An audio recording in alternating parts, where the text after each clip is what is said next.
I don't say this often, but Brian Stelter is correct. Now, ABC News has agreed to pay $15 million toward President-elect Donald Trump's presidential library in order to settle a defamation lawsuit that Trump himself filed against the news organization.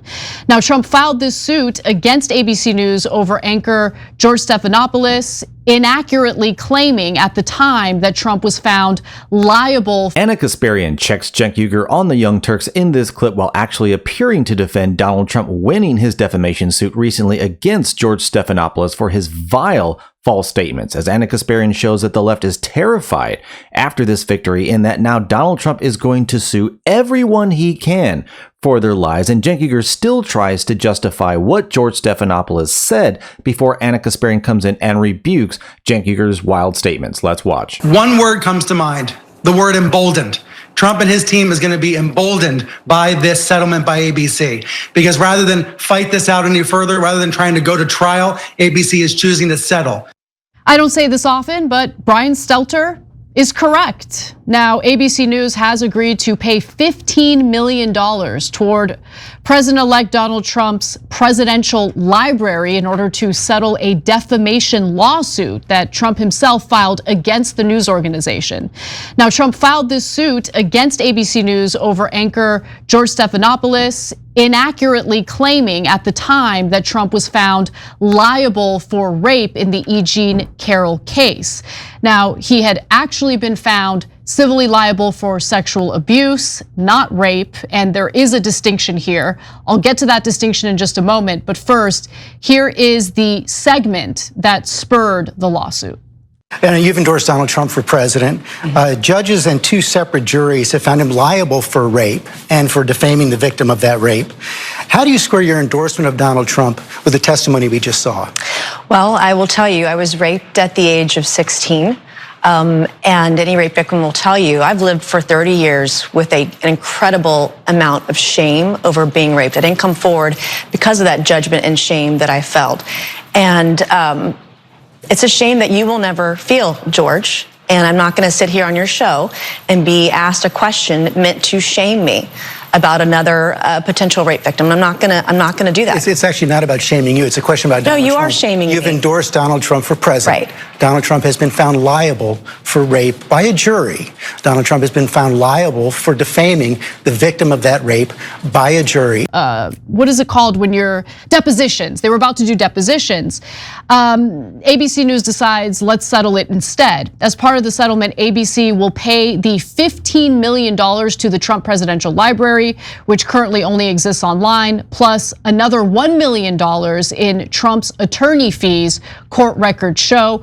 That $1 million is to be paid by George Stephanopoulos himself. And the network also added a note to the online story about the interview, noting that both ABC and Stephanopoulos regret the comments.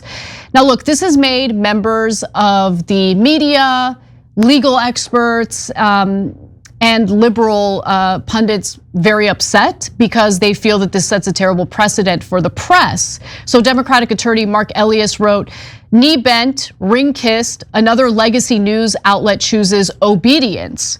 Reporter Oliver Willis argued on Threads that this is actually how democracy dies. MSNBC legal analyst Barbara McQuaid believes that this settlement will have a chilling effect on the media. And I think that those predictions might be correct, because now we're hearing that Donald Trump is in fact emboldened and is now planning on filing lawsuits against pollsters, lawsuits against CBS, Bob Woodward, the Des Moines Register. Folks, you can let me know in the comments how you think, but all I have to say is good. Absolutely good. Donald Trump should sue every single person who has blatantly lied, fabricated evidence. I mean, you can go on and on. We've got the last, almost 10 years that we know that we can point at. And yeah, absolutely. They should be scared. And the only reason they're scared is because they know that they lied. They know what they did. They just don't want to be held accountable for it, because then they have to actually pay, take a hit to their credibility, and get exposed for the frauds that they actually are. But yeah, I'm not seeing this as a bad thing at all. And Donald Trump should sue every single one of them. Good. I can't wait to see that. Just lawsuits flying everywhere. And it's going to be win after win after win after win, because we all know that the mainstream media doesn't even tell truths anymore. So if the mainstream media lies and doesn't tell truths, then of course they would be terrified over Donald Trump winning, because that means everything under the sun that they've ever said against him is basically evidence to pick through and be like, well, who lied about what to me? Let's get all of them. Let me know in the comments what you think about that and leave a like. Let's get back in. In fact, here he is talking about Ann Seltzer's Iowa poll leading up to the election, which was pretty ridiculous, but suing her over it sounds a little crazy. Let's watch. I'm doing this not because I want to. I'm doing this because I feel I have an obligation to. I'm going to be bringing one against the people in Iowa, their newspaper, which had a very, very good pollster who got me right all the time. And then just before the election, she said I was going to lose by 3 or 4 points, and it became the biggest story all over the world.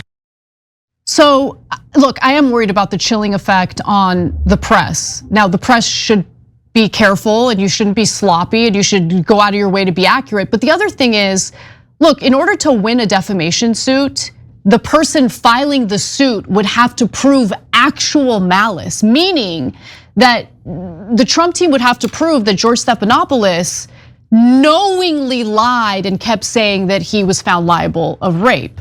And so I don't know why they decided to.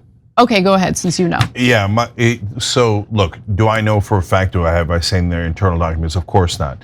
But my significant guess here is that they were going to go to deposition and discovery, and Stephanopoulos was going to testify the next day, and they didn't want that. And they did, and that's the real reason they settled, not because they're going to lose, but because they have damaging things that would be found out in discovery.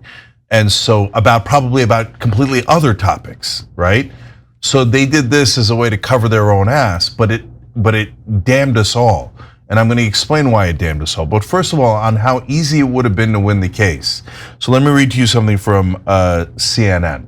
A judge concluded in August 2023, when dismissing Trump's countersuit against Carroll, that the claim that Trump raped Carroll was, quote, substantially true.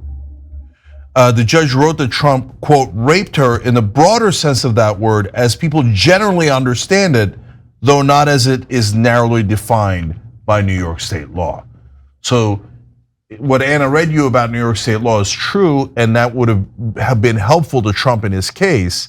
But the judge in the other case, again, about the same issue of Carroll, when Trump countersued, said, yes, brother, but that's what people normally call rape. It's just that New York has this weird law where they don't call it rape. So you're going to try to win this countersuit against Carroll defaming you based on this technicality in New York law, and it's never going to fly. I dismiss your case. So I have a counter to the point that you're making, because typically with these types of defamation suits, especially if the individual filing the suit is a public figure like Donald Trump is, the judge tosses it out. Yeah. Because it's incredibly difficult to prove actual malice. Yeah. So there's got to be a reason why the judge didn't toss it out. Yeah, and that whole case was bogus anyway. I mean, this woman came forward talking about something that happened decades ago with no physical evidence. It was literally just her word against his.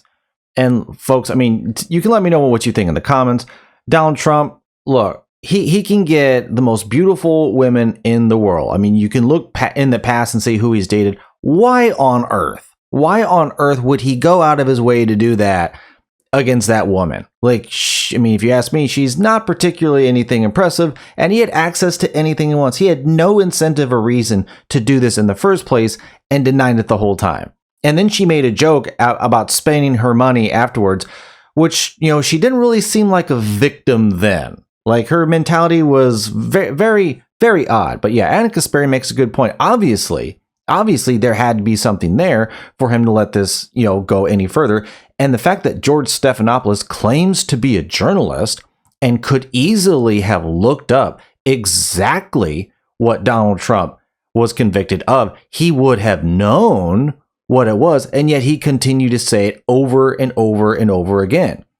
All of these people in the mainstream media have lied for years and years through their teeth to the American public about Donald Trump on every conceivable level. And basically none of them, except maybe George Stephanopoulos, have paid any price for any of that. Any price. They've paid nothing besides for maybe, having to take a pay cut at MSNBC since the ratings drop off. But none of them have been individually held accountable for what they did. So I think George Stephanopoulos is going to be the first of many.